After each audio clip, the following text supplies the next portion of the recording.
মানুষ যত পাপ করে, অপরাধ করে, যত অন্যায় এবং অনাচার করে, এর মধ্যে একটা পাপ এমন আছে যেই পাপের কারণে আল্লাহ তাআলা দুনিয়াতে নগদ শাস্তি দেন, আর সেটা হলো হুকুকুল ওয়ালিদাইন বা মা বাবার নাফরমানি। মা বাবার কি করা ভাই?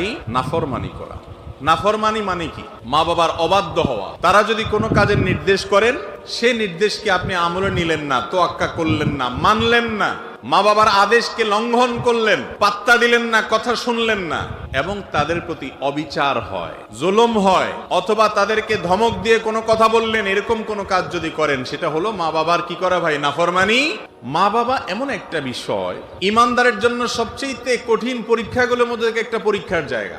বিশেষ করে যখন বয়স বেশি হবে ওনাদের, এমন এমন অযৌক্তিক কথা বলবেন যে সেটা কোনোভাবেই আপনি মানতে পারবেন না।